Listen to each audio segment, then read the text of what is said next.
Hey everybody, Hey. welcome back to 5-2 Parenting, a new season of encouraging you that the 5 loaves and 2 fish you've got to give to your kids can go a long way when you let Jesus be the center of it. We know that's a challenging time out there in the world, and you're not just facing it for yourself, but you're facing it for your kids as well. And so we want to make sure you've got the support you need. And although sometimes it seems very complicated and there's just chaos, really keeping it simple as a parent, God can do great things with it. Absolutely. And I'm so glad for that. We just wanted to talk with you for a little bit just about the issue of self care and not just, kind of the way the world sees self care is a little more self indulgent. Go get the nails done, go to the beauty shop, and all that for us ladies, Oh, okay. guys. My I bad. don't know. Um, but we wanted to talk about Jesus centered self care. So, the first thing that we wanted to touch on was just the physical aspect. I think to me that's the natural one that comes up first in terms of self care. And it's really important as a parent. I think sometimes we can get so wrapped up in taking care of our kids that we don't take care of our own selves. Going make sure we get to the doctor or get some exercise, or maybe cut out certain things from our diet that we shouldn't be indulging in. Yeah, in all three of these areas of self care, we're about to talk about the physical being first. Here's the deal: as a parent, sometimes you use your parenting as an excuse, or you just assume it's Yeah. impossible to make the time. And we're just telling you right now, do not believe in that and do not accept that. Because if you don't stay healthy as a parent, it's going to show up in your kids. And so you've Absolutely. got to make the time. Now, I know there are seasons of parenting that are super demanding. Do not accept that you cannot make time.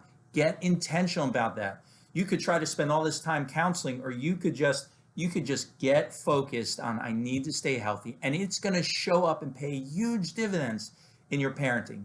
So this first one is physical, and it's just taking some time to do one thing. I mean, just take a small step in getting more healthy. Maybe we've taken, there was one beverage, we were like, why do we have this in the house? Every time we have this in the house, we drink it and it's not making us any thinner. So why do we have it in the house? Poor Caleb. You're going to have to get that over to the neighbors, okay?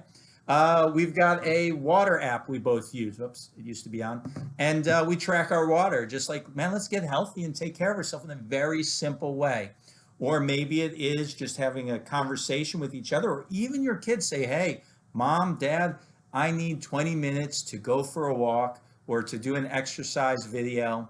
But you need to make time to get healthier physically. Yeah, and we want to encourage you right now to pause the video and just think through that. What Okay. action step do you want to take? Yeah. And I would encourage you make that decision right now. So just okay, you're supposed to work. Okay, yeah, pause the video. What's the one thing you're going to do to just take a step in being a little healthier? You don't got to solve the world yet. Just take a step. All right, number two. Number two is relational. So many times, again, we're caught up in just the day to day, running kids here and there and taking care of their needs.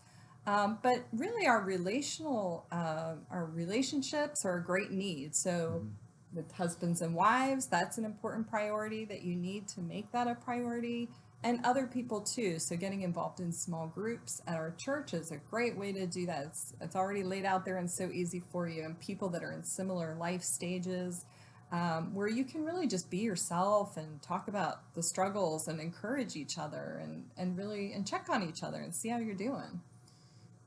As a parent, you are a leader. Here's a important leadership principle. You've always got to be bigger than what you're leading. If your world is only as big as what you're leading, where are you taking it? All right. Your world has to be bigger than what you're leading. And so, as a parent, you love your kids. You're giving your life for your kids. They're your joy. They're your heart. Your life has to be bigger than your kids. Mm-hmm. You've got to take some time to develop relationships in your life that remind you of what God is doing in you and remind you that you're more than just a parent. Because when you remember that, it will balance you out to be a better parent. Yeah. So again, I want to encourage you just pause the video, talk with your spouse about that, or if you're a single parent, then pray about that and think through what is it that, how can I grow relationally during this time and be intentional with it? It won't just automatically happen. We have to be intentional. You'll be very glad you did it. Absolutely. So the third one is spiritual. And, for spiritual, I think for me, again, it's that issue of giving that excuse of like, I just don't have the time. And sometimes, I have 3 kids that are grown and off and a middle schooler here, and I still can use that excuse that I don't have time. That's me not making the time. So I have to be honest with myself about that. I don't know what your personality type is, but whoever you are, you need enough time to feel like and know you've met with Jesus. Whatever that takes, that's the time you need. Pick one thing that would help you grow spiritually, and more than anything else, figure out a daily rhythm. Yeah, and please know that we are in the middle of doing all of this ourselves too. Absolutely. You're always growing. And so you want to put yourself in position yourself well so that when your kids are grown and they're off doing their thing, that you're in a good place too. So we encourage you to just keep growing in these areas. Yeah, and as you do it, you will see that it's a great model for your kids. It's okay to say, hey, I need about 20 minutes to spend time with Jesus today. Boy, that's going to impact them more than every service they go to. So be encouraged that being someone who needs to grow is a great example of what God could do through your life in your kids. It'll speak volumes to them. Yeah, so enjoy growing and know that we're doing it right alongside of you. Hope you have a great week. Take care.